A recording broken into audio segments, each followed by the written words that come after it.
कैसे हुई थी राधा की मृत्यु? और दोस्तों दूसरा प्रश्न है, भगवान श्री कृष्ण ने क्यों तोड़ी थी बांसुरी? दोस्तों ये दोनों प्रश्न आज एक रहस्य भरी है। दोस्तों ये दोनों प्रश्न के जवाब जानने के बाद आपके पैरों तले जमीन खिसक जाएगा।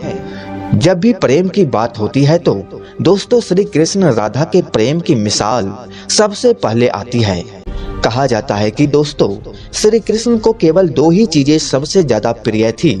ये दोनों चीजें भी आपस में एक दूसरे से गहराई से जुड़ी हुई थी। दोस्तों पहला चीज था बांसुरी और दूसरा चीज राधा। कृष्ण की बांसुरी की धुन ही थी जिससे राधा श्री कृष्ण की तरफ खींची चली आई। राधा की वजह से श्री कृष्ण बांसुरी को अपने पास ही रखते थे। भले ही श्री कृष्ण और राधा का मिलन नहीं हो सका, लेकिन उनकी बांसुरी उन्हें हमेशा एक सूत्र में बांधे रही। श्री कृष्ण के जितने भी चित्रण मिलते हैं उसमें बांसुरी जरूर रहती है। बांसुरी श्री कृष्ण के राधा के प्रति प्रेम का प्रतीक है। दोस्तों क्या आप जानते हैं, भगवान श्री कृष्ण से राधा पहली बार तब अलग हुई थी जब मामा कंस ने बलराम और कृष्ण को आमंत्रित किया। वृंदावन के लोग यह खबर सुनकर दुखी हो गए। मथुरा जाने से पहले श्री कृष्ण राधा से मिले थे। राधा श्री कृष्ण के मन में चल रही हर गतिविधि को जानती थी।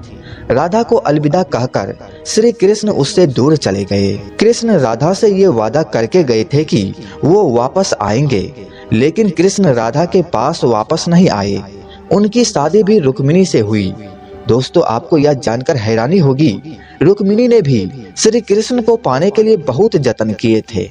दोस्तों आपको यह जानकर हैरानी होगी कि राधा की तरह ही श्री कृष्ण से रुक्मिणी प्यार करती थी। रुक्मिणी ने श्री कृष्ण को एक प्रेम पत्र भी भेजा था कि वह आकर उन्हें अपने साथ ले जाए। इसके बाद ही कृष्ण रुक्मिणी के पास गए और उससे शादी कर ली।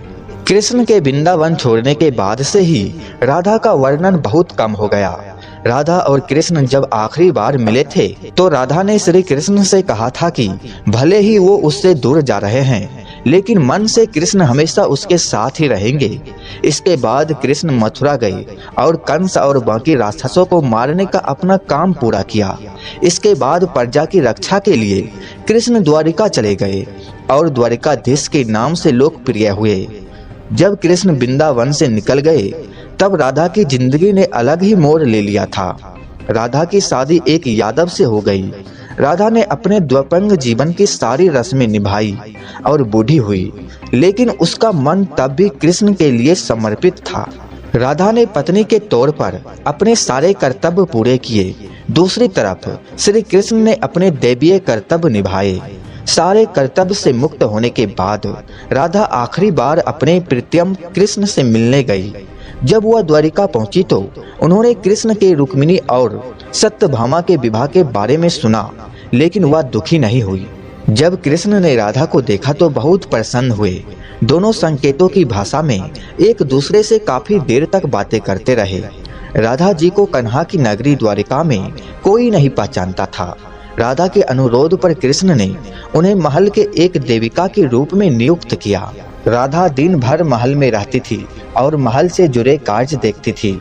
मौका मिलते ही वह कृष्ण के दर्शन कर लेती थी, लेकिन महल में राधा ने श्री कृष्ण के साथ पहले की तरह का आत्मिक जुड़ाव महसूस नहीं कर पा रही थी। इसलिए राधा ने महल से दूर जाना तय किया। उन्होंने सोचा कि वह दूर जाकर दोबारा श्री कृष्ण के साथ गहरा आत्मीय संबंध स्थापित कर पाएगी। उन्हें नहीं पता था कि वह कहाँ जा रही है, लेकिन भगवान श्री कृष्ण जानते थे।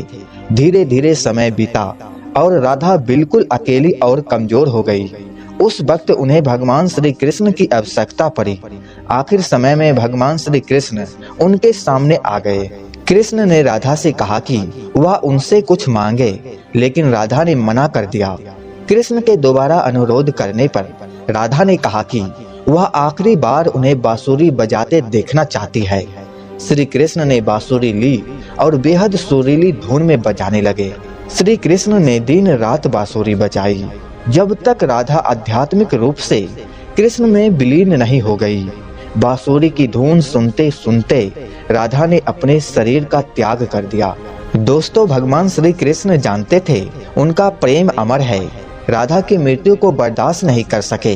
श्री कृष्ण ने प्रेम के प्रति संग अंत के रूप में बांसुरी तोड़कर झाड़ी में फेंक दी।